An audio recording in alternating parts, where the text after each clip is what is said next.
Okay, should we get started? Yeah, let's do it. Mm. Um, so before we introduce tonight's theme and speakers, we're going to pause on a land acknowledgement. I'm joining from Toronto, formerly known and also currently known as Tekaronto, land that belongs to many Indigenous nations, including the Mississaugas of the Credit, the Haudenosaunee, the Anishinaabe, the Wendat First Nations, and so many others. And I want to acknowledge that this so many others carries a lot of weight because by naming some nations, I am automatically further erasing others. And this is a direct result of ongoing violence.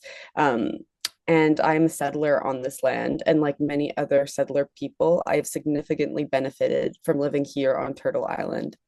At a literary event and health humanities event, it's important to reflect on settlers' historic destruction of Indigenous health practices and artistic heritage. And we really encourage you to reflect on that, particularly on tonight's theme, thinking of ecology and thinking of the ways in which settlers have historically and ongoingly break um, the many treaties that are pertinent to this land.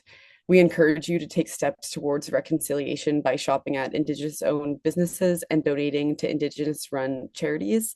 In Toronto, we really admire the Indigenous Curatorial Collective. It's an Indigenous run and led nonprofit organization that aims to support and connect fellow Indigenous curators, artists, writers, academics, and creative professionals through various methods of gathering. And in addition to monetary donations, they also love to receive books and exhibition catalogs and support through volunteer work. And you can find all this information on their website at icca.art. Thank you so much, Mick.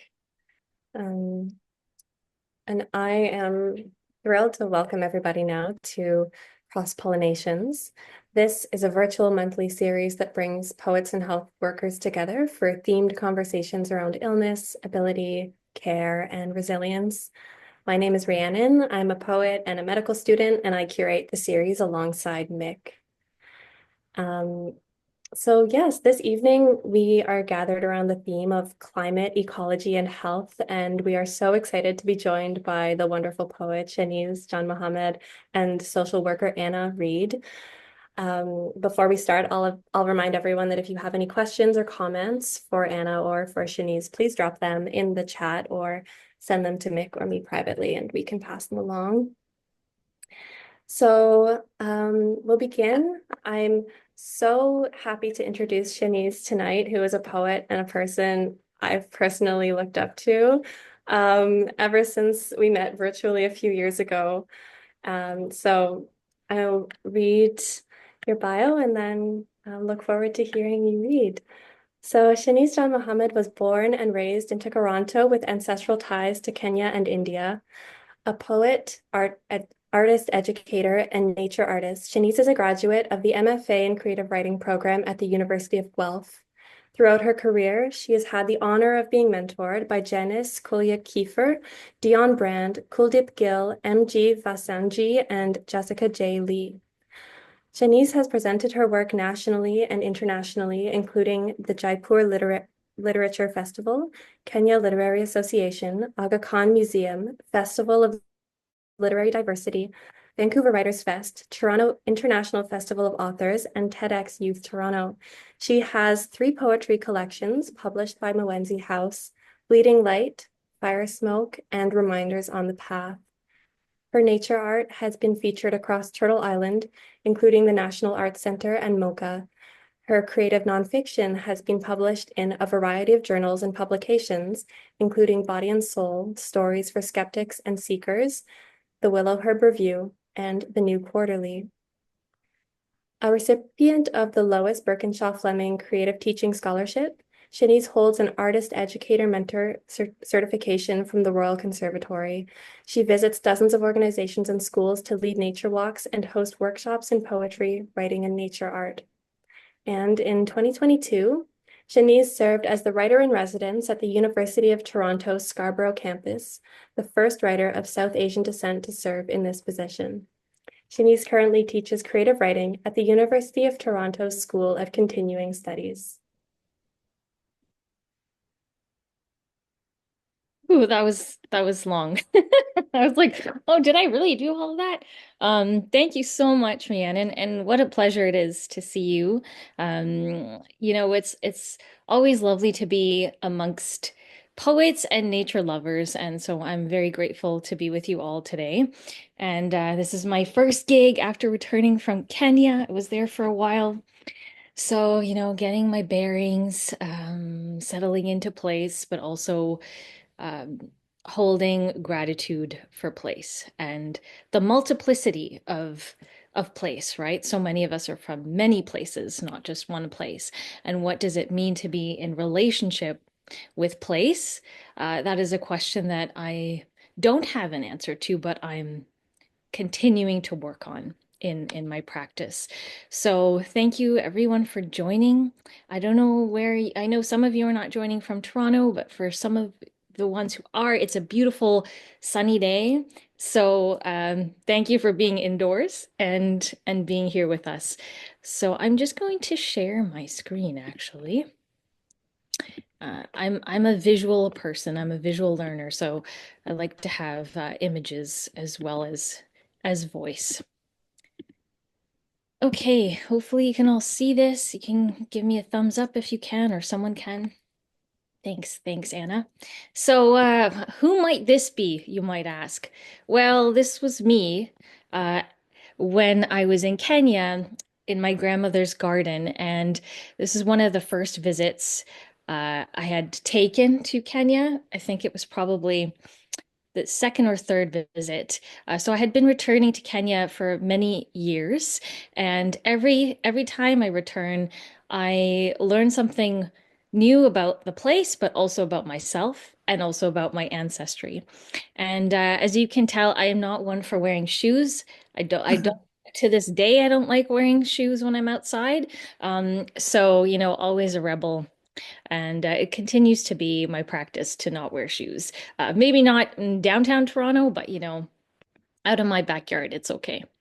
So the reason I'm sharing this image is that, some of us have, or hopefully many of us have these seminal experiences in nature, in places that we remember visiting over and over again when we were kids, whether it was the same tree, or a park in our neighborhood, or running through the sprinklers in our backyards. There are these moments and memories connected to nature that keep returning to us.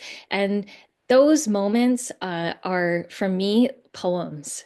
Whether they're written or not, they're poems. And so I encourage you, just as you reflect on what's shared today, what are those seminal moments for you? What are those grounding places for you?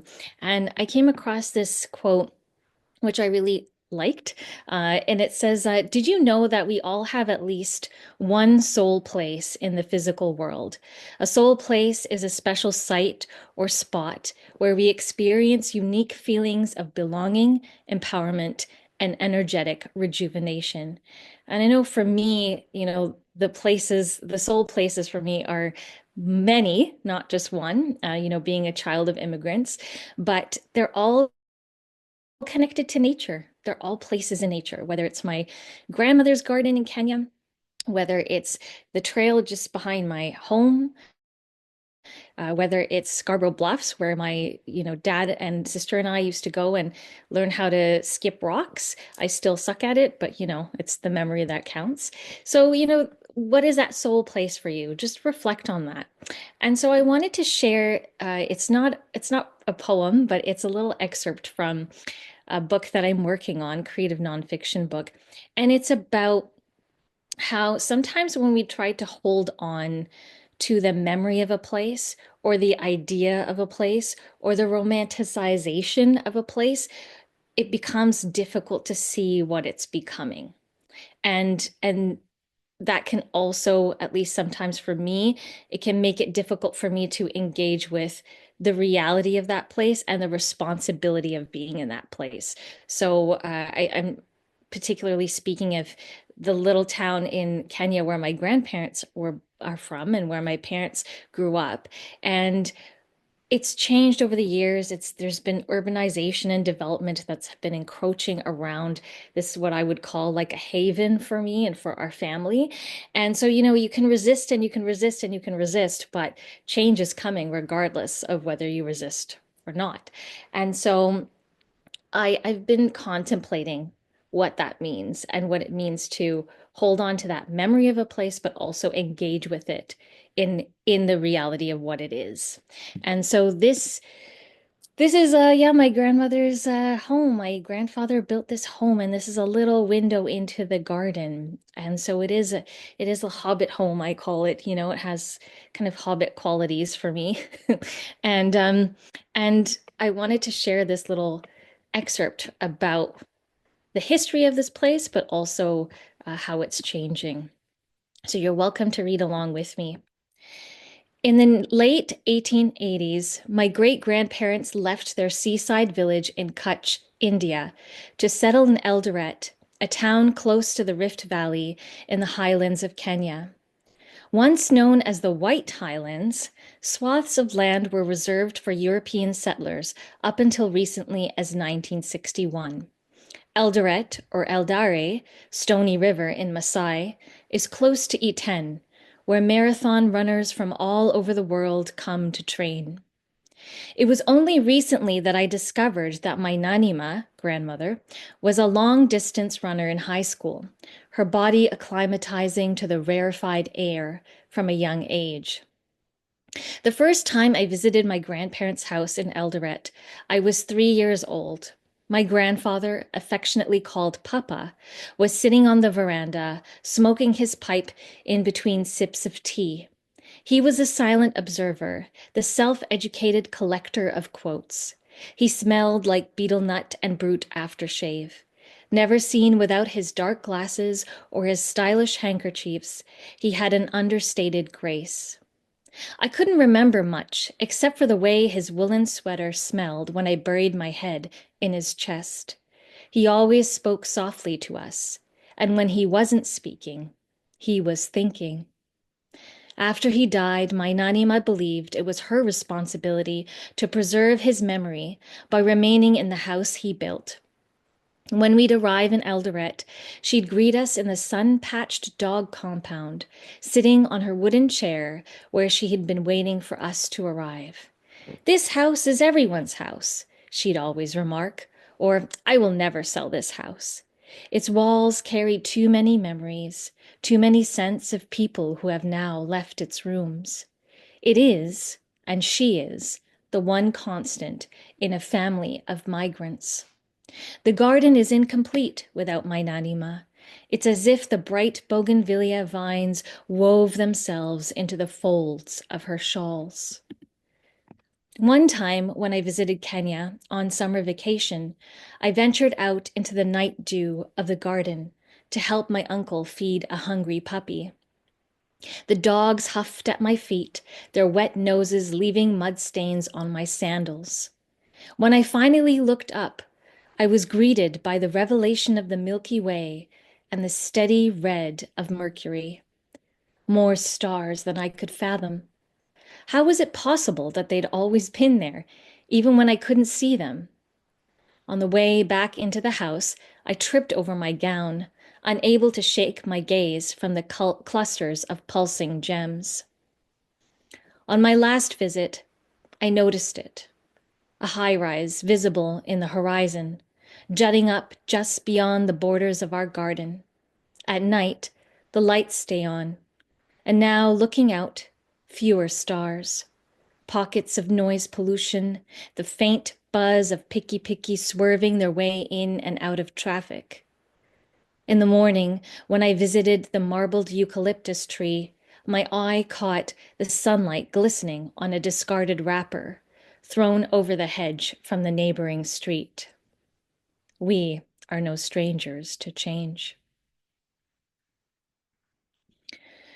So that's just a little window into what I've been grappling with about change, environment, resistance to change, and urbanization, holding on to the hope of maintaining the safety of of this little patch of land. And I'd like to turn it to you now. I, I'm an arts educator, so my brain is always thinking about how to engage people. I don't know how to just talk to people. I mean, I know how to talk to people, but not talk at people. So I wanted to turn this over to you and just reflect on what I would like to call a kin bird, whether you have a kin bird that reminds you of an ancestor, or it could be a kin bird that reminds you of a place or a moment in your life that was sacred or special or memorable for you. And you know, it is the migration season at the moment, so you might notice many birds around. And so it could be, a local bird that you just see that keeps returning to the tree in your garden, or it could be the noisy grackles. I know we have a lot of noisy grackles here, but you just reflect for a few moments on a kin bird that reminds you of either an ancestral place, an ancestor, or a sacred or special moment in your own history.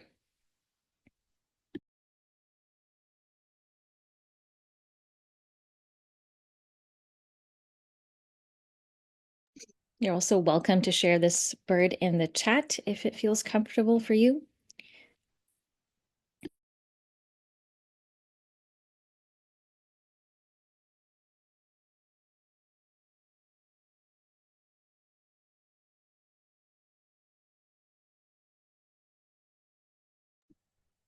Okay, lovely. So I'm going to share a poem from my third collection, Reminders on the Path. It's just called Grandfather, and it's about this kin bird.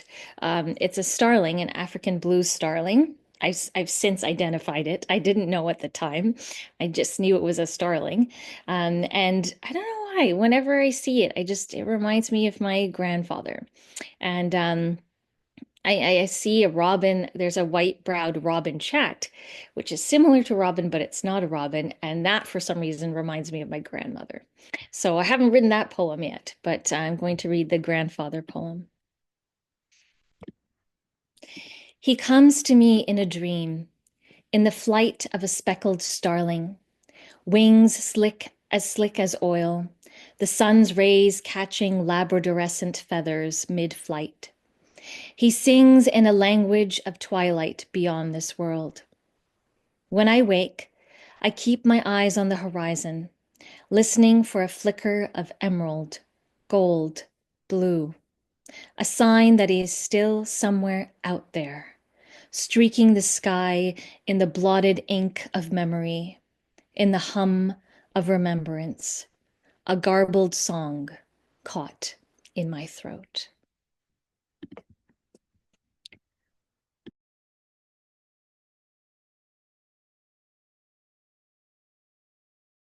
Yay, and let's see, we've got some sandhill cranes. That's beautiful. I love that.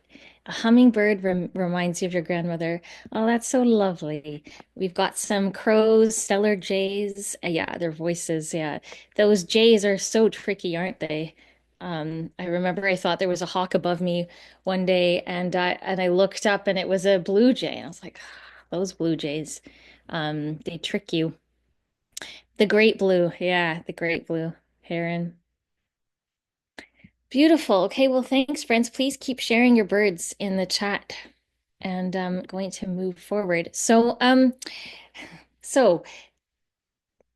spring is often it often reminds me of a figure that is I guess it's across many traditions, but perhaps known more in the Celtic and Druid traditions. Anyone heard of the Green Man? I feel like some of you may know of the Green Man or about the Green Man. So the Green Man is I guess you could say a mythical or folk figure that heralds the return of spring. And also, in some cultures is seen as a protector of green spaces or of nature. And so I've always been fascinated by this figure. And through my own research, I realized that in my tradition, in my cultural tradition, which is the South Asian Muslim tradition, we actually have a green man, and he's known as Khizr. And that's not something that I knew before.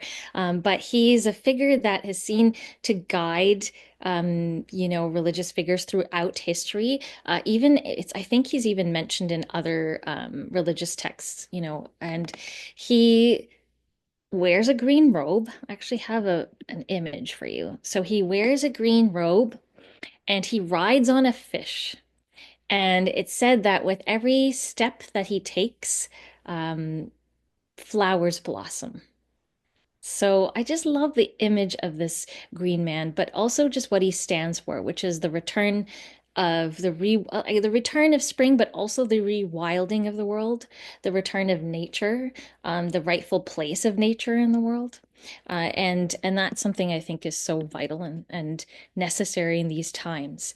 And so this is a poem I wrote, and I dedicated it to a teacher, a firekeeper, Opak, who unfortunately passed away in the pandemic. But he reminded me of the qualities of the green man or Khizr. Slick scales slipping under the silver swath of lake. Your salt-encrusted emerald robe sweeping the ground with gifts of sprouted grass. You know me before you reach me. The white wisp of tangled light tapering down your chin. Your lichen-licked arms reach out to me. A hand extends to reveal a rose cupped in your thorn-cut fingers. You stand against the wind, a tall blade of grass holding up the sky. I ask, where have you been all this time? You laugh, a gurgle of lake pebbles rattling in your throat. Look around you. Tree, rock, lake, river, hill. When did I leave?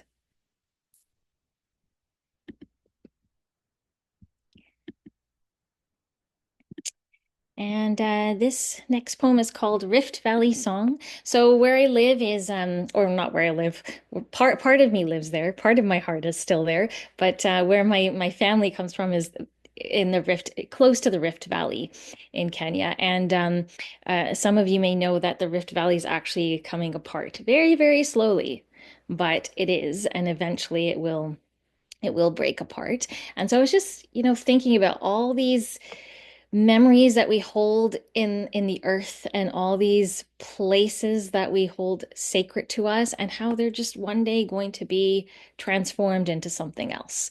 And what does that mean about our place in the world, right? How important are we really? So it's called I'm actually going to read the second one. It's called Rift Valley Song 2. So, what will be remembered when you are forgotten? A prick of acacia thorn, the four-note call of a hadada, Cape honeysuckle falling over itself, Mabadi roofs hot in the gaze of a midday sun, flies hovering over warmed hides of lean cows, the crackle of charcoal fires sparking embers into twilight. When we are thousands of years into dust, you will split open into a rift sea. Cattle bones settling at the bottom of a new ocean. Glass beads swirling into rainbow whirlpools. Whale song drowning out hill song. Memory washed clean by wefts of waves. In our forgetting, becoming. In our forgetting, becoming.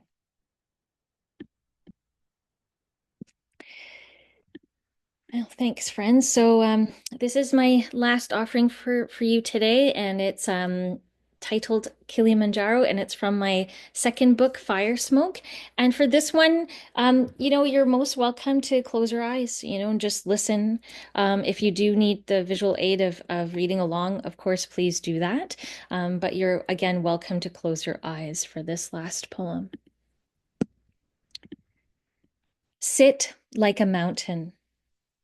Let the snow swirl around you. Let the world nest in the rock of your being.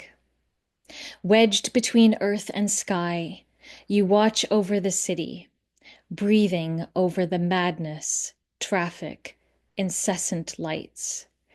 Clouds veil the curves of your face. Fog lingers at the crown of your head. Someday you will crumble into a snow-dusted avalanche or sputter lava from your mouth. In your hand, you hold the weight of a mountain, a rock that once belonged to a mountain that was once under the sea, now at the height of the stars. Close your palm and sit like Kilimanjaro. Let the snow swirl around you. Let the world nest in the rock of your being. Root yourself in this earth, and it will root itself in you. Thank you. Thank you so much for that wonderful reading and presentation.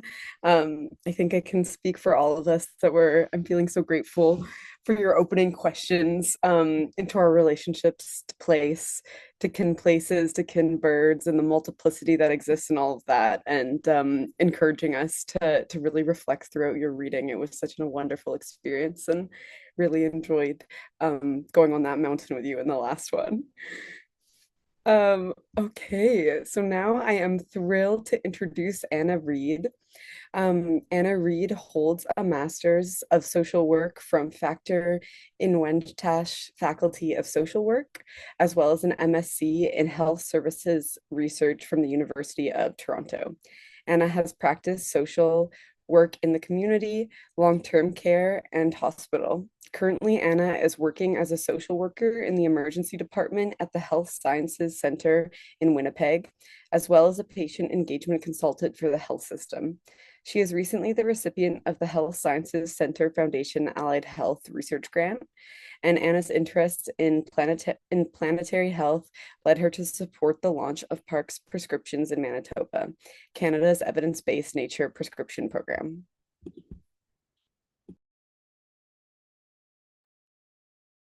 Hey everyone. I don't even know how to follow that. I'm like a bit speechless. That was really beautiful poetry, and I don't consider myself an expert in the field of poetry, but I really was moved by that.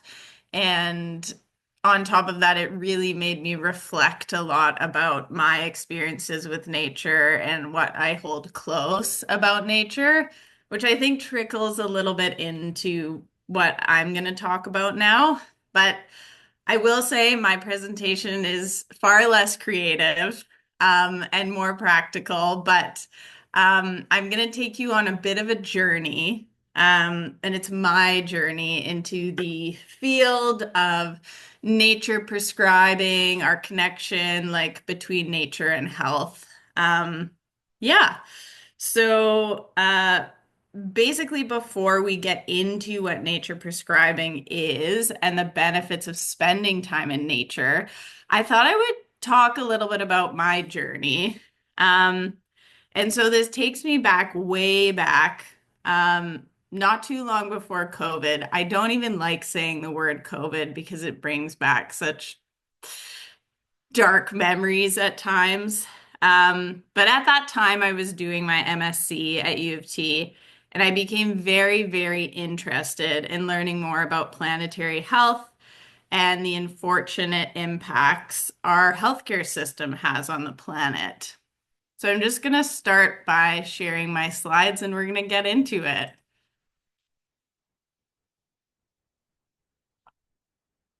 Okay. Can you guys see my slides? Okay. So, yeah, just a little bit about the troubling stuff before we get into the things that make me happier. and why I'm excited about nature prescribing. But so Canada's healthcare system is actually responsible for 4.6% of Canada's total greenhouse gas emissions, making our system, our healthcare system, one of the worst polluters in the world.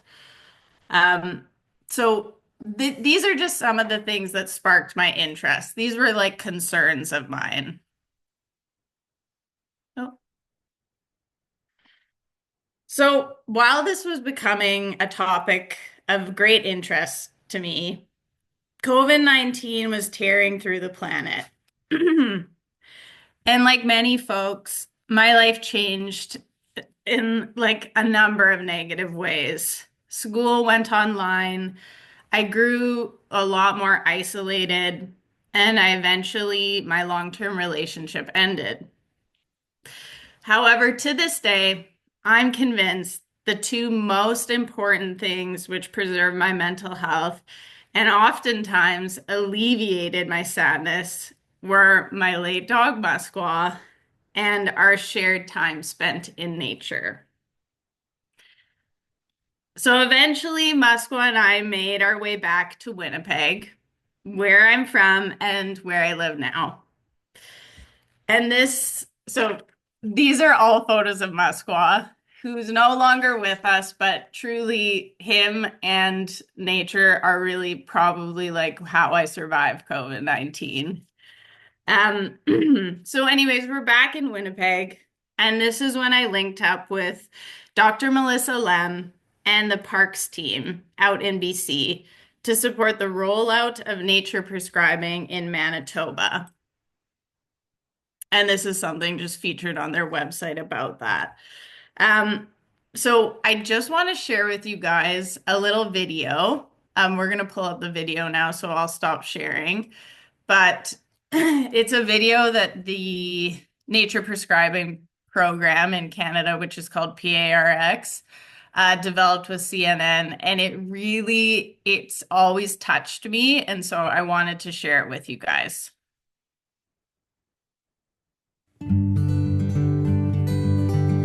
About a year ago now, I was in talking to my doctor, and I just said, I can't shake this depression. He says, I've got just the thing, a prescription for you. I thought, oh goody, one more pill. And he says, no. I want you to spend 2 hours during the week outdoors, minimum 20 minutes each time. And the more I did it, the better I felt. So it all came together way better than any medication I've ever had. Now, you know she's 75, so I've got to tell you that I'm 91. So that's why she takes care of me. I do try. Nature is everywhere. We can find it in the most unexpected places, and nature is health. PaRx Prescription, or PaRx, is Canada's national nature prescription program. What the physician or nurse does is they sit down with the patient and they figure out what kind of nearby nature is in their community, and then they work with them together to come up with a plan where they can incorporate nature time into their everyday lifestyle. Some cherry tomatoes. So this is the prescription, and it just gives my name, and it says my outdoor activity plan. In 2022, we announced a new collaboration with PaRx Canada, where licensed health professionals can now prescribe national discovery passes that give you entry to national parks. There are only 2 national nature prescription programs in the world, and the first one was actually founded right in the US. Cost can be a barrier where there are day use fees, so we're hoping that by prescribing these PaRx Canada discovery passes, that will reduce that barrier to nature access in a significant way. Well, there are 2 major theories as to why nature is so good for our brains, and the first one is called attention restoration theory. When we spend time in busy urban environments, all the hard edges and traffic and lights and people everywhere really make us have to constantly focus our attention to kind of navigate around those obstacles. Whereas when you spend time in nature, it's really this source of soft fascination. So what that does is it restores your powers of attention and it reduces that fatigue and irritability. The second major theory is called stress reduction theory. So basically, when we spend time in nature after stressful events, it helps us be more resilient and recover faster. When I recommended nature for the first time to a patient of mine, I thought he's going to look at me funny and he's going to laugh at me. But he actually just nodded his head and said, "You're absolutely right. When I spend more time in nature, I feel better." And so I think healthcare providers sort of have to get over our own mental biases against new sort of lifestyle interventions and prescribe something evidence-based like nature time more often. 50 days from seed to vegetable. I think the prescription helps in that it says this is a good thing to do, this is worth the effort to do. You need to get out of doors and just be surrounded by the greenery and by nature. I want people to know that nature should be a non-negotiable. The thing about heading outside is that you tend to start to naturally be more active. You'll feel calmer, you'll feel less depressed, less anxious. I think it's just a great way to deal with the stresses of modern life.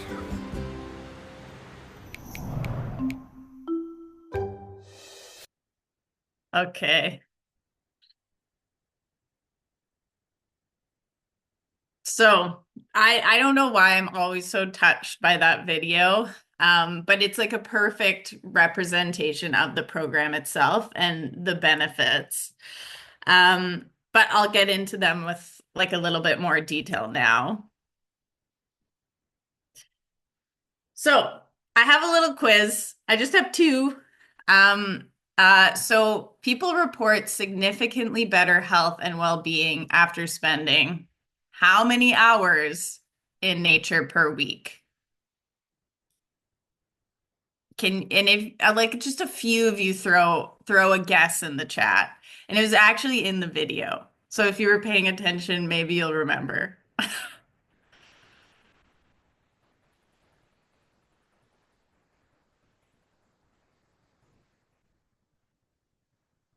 Okay. So, Terry, Mick, you got it. It's 2 hours. So, something that's really cool. So everything that Dr. Melissa Lem and the PaRx program is all evidence-based. So this idea of 2 hours a week in nature is actually based on a study of almost 20,000 adults in England. And they examined the associations between recreational nature contact. So that could be like time spent in a park or walking on a trail, and self-reported health and well-being. And so that's sort of how they figured the 120 minutes, which is 2 hours. And in the study, it didn't matter whether it was like a prolonged, like you spend 2 hours, or you could spend like a little bit at a time. So then the second question, which wasn't in the video, so this will just be a guess, but the most efficient drop in cortisol levels. So cortisol is essentially your stress hormone. So that's something that we're trying to decrease with time spent in nature. So when do you think that happens? If you go outside in nature, how long does it take for your cortisol levels to drop? And you can throw that in the chat too. Although I seem to have lost my chat, so I won't know the answers. Oh, there. What do you guys think?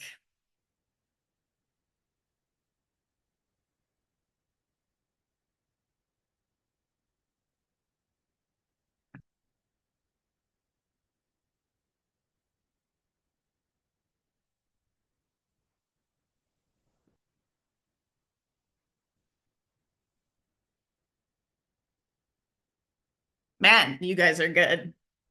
So, yeah, essentially, the most efficient drop in cortisol happens between the 20 and 30-minute mark.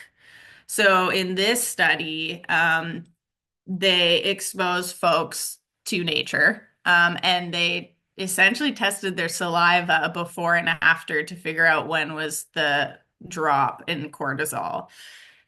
Science is really cool. Like I don't know how they did this, but it's really exciting. So that's how they figured out the 20 to 30-minute mark. So this is basically the foundation of this PaRx prescription program, or PaRx, which is Canada's first evidence-based nature prescription program. And that was really my foray into this idea and like this concept of how spending time in nature is so good for you. And I'm really like, I just do this on a volunteer basis. I'm not like part of the actual team, but my role was that when they first were developed, they wanted to make sure that in each province, when they rolled out, that all the different clinical colleges were on board with the rollout. So in Manitoba, that meant that I volunteered my time to talk to doctors, nurses, pharmacists about the program and why spending time in nature is good for your health. So this maybe isn't that interesting to you unless you maybe are in healthcare, but like I said before, everything with PaRx or is evidence-based. So their methods, like the idea of 2 hours in nature, 20 minutes at a time, like I showed before, is evidence-based. And they developed a prescription pad too for clinicians because, again, research says that basically patients are more likely to heed a physician or a clinician's advice when it's written on a prescription pad rather than given to them orally. So if there are any doctors or med students in the room, it's a good thing to know. So basically just a little bit about why prescribe nature to adults and kids and why it's good for us. I'm not going to get into the details, but like I wanted to share a little bit, and all of this and more is on their website if you're really interested in the program. And it's kind of fascinating to read, like at least headlines of all the studies. I myself can sometimes find like academic literature quite dense and boring, but it's cool to know that these concepts are backed up by science. So for adults, most of us here, increasing time in nature reduces your risk of developing heart disease, high blood pressure, and diabetes. Spending time in nature boosts memory, creativity, and work satisfaction. It can drop inflammation and stress in adults with COPD and reduces the risk of lung infections. So for kids, also the future. These are just from some studies I pulled out, but children who live on tree-lined streets have lower rates of asthma. Youth who spend time in nature are more resilient and experience less anxiety and depression. Kids with more green space in their neighborhoods, especially near their schools, have higher test scores and graduation rates. And that's actually from a study. I think that's kind of cool. So, why connecting to nature is also good for the planet? Like, I think for me, part of the reason I became interested in this work is also because of the planet. Not just myself, but I believe sort of we're all interconnected. So again, I just think these are cool things that have been studied, but children who have more nature experiences are more likely to become environmentalists. Maybe that seems like duh moment, but I thought that was cool. And then I think this goes without saying, and I'm sure this like like among your friends and family, but adults who are more connected to nature are more likely to protect it. And I'm just going to leave with one quote before I end it off, but nature is one of the most effective ways of combating climate change and should be part of every country's climate strategy. And that's Inga Anderson who said that. So, this is kind of like a hard picture, but I just wanted to circle it back to my experience. So I actually practice as a social worker in Winnipeg's largest inner city hospital in the adult emergency department. Most of the patients I work with experience homelessness, abuse, vulnerability, and struggle with food insecurity and substance use. As such, my work unfortunately revolves around supporting patients with basic needs for survival. As such, in this current context, it's not really appropriate for me to suggest spending time in nature or prescribing nature to the patients I work with. However, it's not lost on me that pandemics and natural disasters have only impacted this population I work with more. Therefore, I fully believe that our connection with and protection of nature is vital in protecting both the planet and ourselves, which is why I'm happy to continue spreading this message. And that's it from me. Thank you so much, Anna. Thanks for the presentation and for presenting as well some of the evidence, like scientific and also just experiential, from people who have, experience with PaRx prescription, and also for bringing up the differential access to nature, and reminding us that access to nature can be a great privilege. Totally. Yeah. So now we're going to move on to our discussion period. To start off, I'd love to hear any reflections you have on each other's presentations, practices, any reflections that came up tonight in the presentations or in the conversations leading up to it. So yeah, I'll just open the floor, and maybe Sheniz, you can start us off. Well, thank you so much, Anna. That was so inspiring to hear. Also, the stats I found really interesting. I'm familiar with some of them, but not everything. So that was really interesting to just hear about, how important it is to have just trees near school, that can make such a big difference. And I do see that in the work I do with youth. So I'm an arts educator, and I go into classrooms and community centers and spaces where kids are engaging with art, but also I try to incorporate nature, and access is a really important piece to that, or lack of access.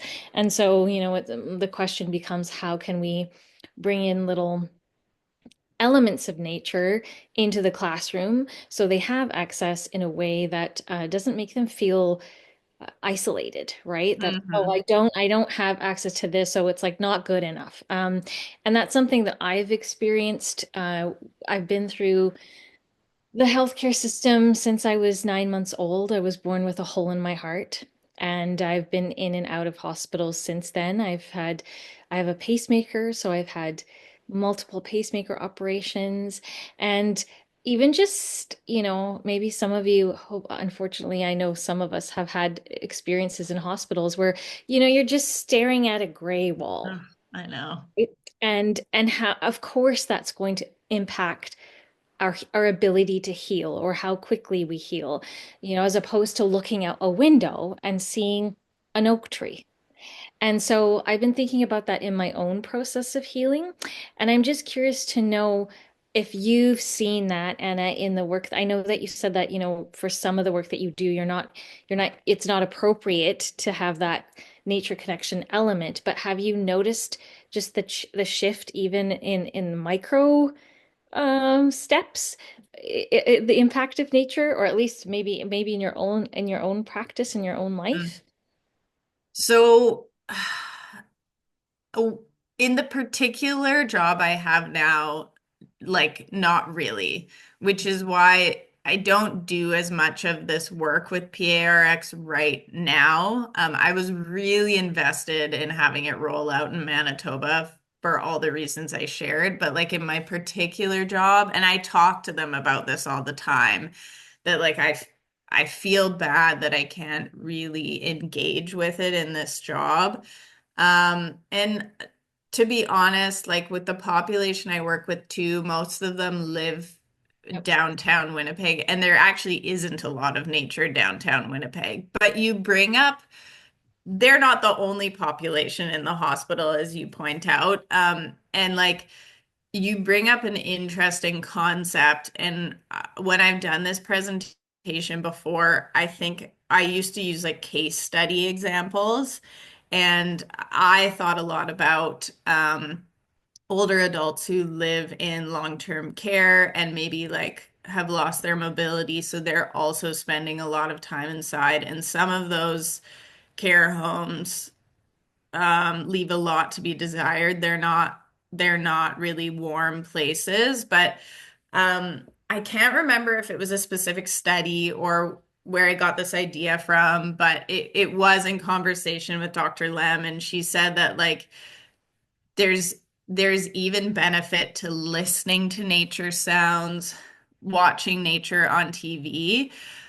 That said, though, I think it means so much more. Like if I think it could be by your window, or if hospitals or places of care were surrounded by nature. And I do think there's movements in healthcare systems, different hospitals or care or like long-term care homes to build like community gardens and spaces, like nature spaces. Um, and I think that's really important. And I think like hopefully that gives patients access to some nature. And I do know that there are, I say students, I'm sure there's professionals now at this point, but folks studying the concept of bringing nature into the environment of like the hospital or a care home. Yeah, it's interesting. I've been in touch with the folks at Gift, a Gift I always forget what It's an it's acronym. yeah, I always Yeah. forget what it stands for. Gift of the Trees, something like that. But they're one of the Okay. first forest bathing training, Oh, cool. yeah, in Canada, actually. And so I remember talking to one of the administrators, and they were telling me about someone who trained as a forest therapy guide, and they were going into long-term care homes and bringing mini forests. Yeah, So, great you know, idea. just like little moss gardens or things that at least the patients could touch, Hmm. feel, and that tactile connection has such a big impact, you know? Oh, I'm sure. And so I thought that was such a lovely idea to bring like mini forests into spaces where, you know, perhaps you don't have, like you said, you don't have access to nature as easily, but you can bring Mhm. a little piece of nature to them. Yeah. In fact, like even thinking about moss, like that would bring back so many memories for me, just the feel of it. So like I could see that totally working. And you brought up something that I just want to flag, but I usually say this in my presentation and I neglected to, but forest bathing has existed long, long, long before this program came to be in Canada. So just so everyone knows, like it's not like this You was can, developed yeah. like the idea of spending time in nature for your health existed many moons ago. I think doesn't forest bathing originate in Japan? Yeah, sharing you. Yeah. Yeah, yeah, Yeah. So, yeah, this is just a more clinical version of it. Yeah. yeah. Um, I just wanted to say like something that really resonated with me. Well, all your poetry did. And I just like you're so good at being descriptive. I'm sure other people noticed that, but I was like, wow, I felt like I could feel the poem or feel what you were talking about. Um, But I really liked being able to reflect on these seminal moments in nature or memories of nature and like thinking of them as grounding places. Or Mhm. I think you had that quote about like a soul place. I really I really loved that. And I don't know, for me, like I feel like that's a really important exercise or something that it just even in that moment, you bringing it to our attention, like me thinking about that place for me, brought me some comfort. Oh, I'm glad. And it picks up on what you had mentioned that, adults who have a connection to nature are more likely to protect it. And it reminds me of this quote by a really wonderful author based in the UK, Dr. Martin Shaw. And he says that you have to fall back in love with the earth in order to feel this desire and this need to protect it. And Yeah. so I think that begins with like environment.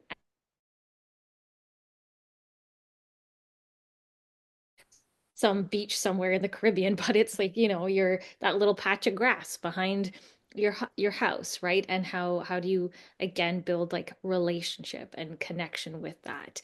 And then you're more likely, like you said, to protect it. Yeah. Yeah. I know. I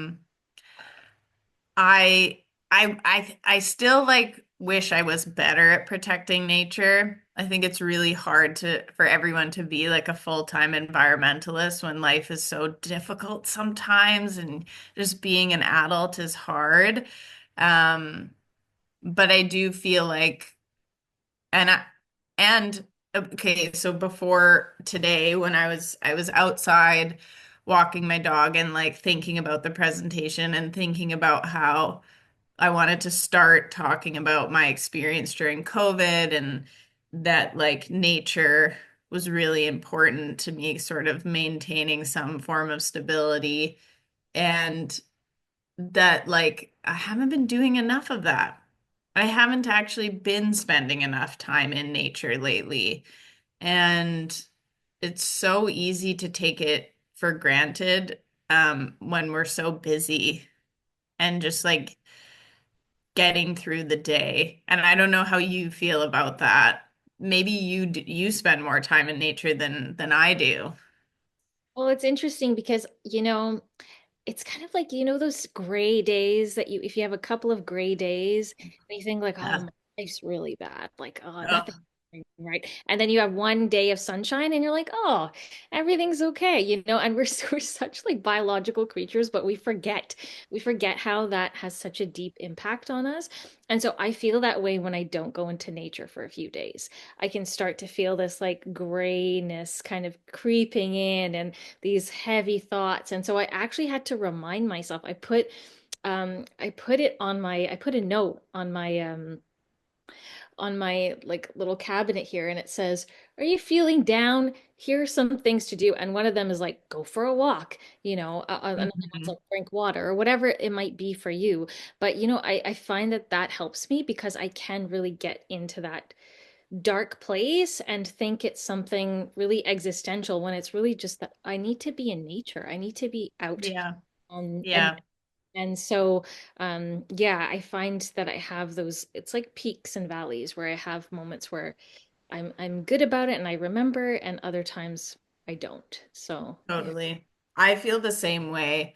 And I go back to what you said about like grounding, but when you spend that time in nature, especially when it's like outside of the busy, like more urban areas, when you're able to, when you have that opportunity, that lucky opportunity to be like in a forest or on a trail or by the water, it is really grounding and it can take you out of the chaos and just remind you, first of all, that you're just like a tiny piece of this larger planet. And yeah, and just feeling it, it connects you to it. Um, I was wondering when you started your journey of poetry, how like what made you, because it seems like I don't know if most of your poetry is like this, but a lot of it seems to have that connection to nature and things you can feel and experience. What drew you to that? Yeah. I mean, I'll answer that in a moment, but I also just saw Phyllis's point. Oh, Um, yeah. how big does nature have to be to count? I can, as small as it needs to be and as big as it needs to be. I think, like sometimes we don't have the ability to go outside for long periods of time or go for a hike or go for a trail walk, but it could just be like stepping outside and feeling the sun on your body and then going back in and, getting to the task of whatever you need to attend to. So I think at least for me, it doesn't have to be a big commitment because that can feel very overwhelming and impossible and Hmm. kind to yourself as well. So, just within reason, I Yeah. think for you. That would be my response to that, Phyllis. So yeah, thanks for that. I don't know if that was a rhetorical question, but I was just like, oh yeah, it can be like 3 minutes if that's all you have, you know? Except if you want the efficient cortisol drop, then it 20. has to be 20. Then you just put your timer on. Yeah. Um, No, but I actually think that evidence base suggests like it doesn't, none of this means you have to go find yourself a hiking trail for this to be effective. And I would say that m most urban environments, like even I know I complained a bit about Winnipeg downtown, there are still parks. And I think even big cities like Toronto, for sure there are parks downtown. Um, and like I said, I think there's some evidence behind even listening to nature. Like, you can download like nature sounds, or um, I've actually watched YouTube videos of nature with nature sounds while I'm studying. So like it does. Um, yeah, so I don't think it has to be big to count. mhm. And I think it's your own journey. Exactly, yeah. Yeah. And sorry to answer your question. Yeah, so I think, I got into I'll just repeat the question. How did I get Yes. to writing about nature, and did I always do that, or was there a shift? And so, yeah, I think I always kind of danced around these nature metaphors, but I think what happened is when I was working on my second book, I found myself getting really caught up in my head about perfection, the perfection of a line, how it's going to land, it's not good enough, like just really obsessing over it. And once publish something, you can't take it back, right? Like if there's a typo, if you have written a poem, it's there. It's not going to be removed. It's going to be there permanently. And so that kind of felt debilitating in a way. And I would just go for walks. I would go for walks and just let that kind of process out of my body, and then I started to just pay attention to like an acorn on the ground or a red leaf or a periwinkle, or just paying attention to these little details in nature. And I started to make nature art using again materials that were already fallen or discarded. Hmm. I wasn't picking anything. And I would just make these patterns. I would take a photo of them and then I'd leave them there. And then, the next day the wind would carry them off or the rain would dampen them. And it didn't matter because it was teaching me about impermanence, and it was teaching me to let go of my preciousness of, perfection. And so I think it was through that complementary practice that I started to really deepen that connection with nature and nature as teacher. I think sometimes we go through a trail and our minds are somewhere else. We're not Well, actually that's true. present with Yeah. the trail. It's just like the trail is there and we're somewhere here in our heads about something else. And that's fine. That's valid as well. But for me, I was trying to just be present. And so then the poetry came from that place. Yeah. Wow. I'm mindful of the time. Oh, sorry. I No, not wasn't. at all. I'm so sad that this conversation even has to end. Thank you both so much for your insights and for this lovely conversation. It's so nice always to kind of be a fly on the wall and listen um, as it flows. I just want to give you an opportunity before we close to, if you have any final reflections for each other or anything you'd like to leave us with. I'll maybe go to Anna first. Sure. Well, I need to say that what you just said about like being present in the nature, and I love that idea that you made art with nature and just let it kind of like go away with the wind or whatever. But I do often find myself when I'm out on a trailer walking, I am thinking about so much in my head. And I don't know. I guess I'm just so much more mindful, even having had this experience with all of you, of like taking in the nature.